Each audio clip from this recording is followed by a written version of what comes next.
First he was Charles Bronson, then Ronnie and Reggie Kray, and now Tom Hardy will don fedora and Tommy gun when he plays arguably the most famous gangster of all time, Al Capone. Capone's story has been put on film many times over, and many different films have taken elements from his character. Scarface, for example, was quite famously modelled on the life of Al Capone, whose life does lend itself to a great story, seeing as though it epitomizes the classic rise and fall trope. There's a sense of irony in seeing Capone literally getting away with murder throughout his life, with his arms around politicians and police in his pocket, and then eventually getting done on tax evasion of all things. Though we have the likes of The Untouchables, which was a largely fictionalized account of his downfall, and movies like Roger Corman's St. Valentine's Day Massacre covering specific events, I feel that Hollywood has yet to make a definitive Al Capone movie. The problem is, though, that Capone's story template has been used so many times, and when Josh Trank's Fonzo comes out, what's to stop people complaining that it doesn't provide anything fresh, and instead can be added to a long line of gangster movies featuring the rise, success, and fall of a gangster?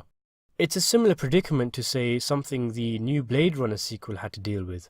The look of the original Blade Runner is one of its main draws, and has inspired so many movies who have used the aesthetic as a backdrop for their stories. People are used to it now, so when the actual sequel to Blade Runner comes around, the look of the movie won't be as exclusive and special. So what do? Fortunately though, Blade Runner 2049 was a great picture that gave us more of the same aesthetic, but cleverly also moved away from the neon lights and skyscrapers to give us something new. Fonzo is likely to do something similar too, because the film will not cover Capone's story in the traditional sense, but it will instead focus on Al after he spent a decade in prison, with his dementia becoming severe and his mental health deteriorating, and we've been told that harrowing memories of his violent and brutal origins melt into his waking life, which is currently the plot outline of the film. Interestingly, it's a similar setup to another gangster movie coming out, Martin Scorsese's The Irishman, which instead of using a rise and fall template will also pivot the story from an old man's perspective looking back on his life. Making a Capone movie from this angle sounds more interesting than a standard biopic, and there's a lot to play with as a director, whereby you can link current events happening to the 47-year-old Capone to his flashbacks, developing deep into his psyche and connecting his actions in his heyday with the long-lasting consequences.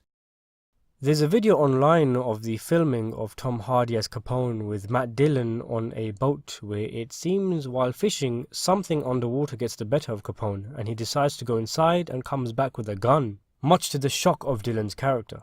I mentioned in a previous video how I thought the look of Capone was very important, and judging by the video, Hardy still looks nothing like Scarface. It's not the end of the world, I guess, and I am really hopeful for Fonzo. While I am interested in seeing the fragile, weak Capone, I do hope the film has enough funds to successfully recreate the bootlegging era of the 1920s and 30s Chicago.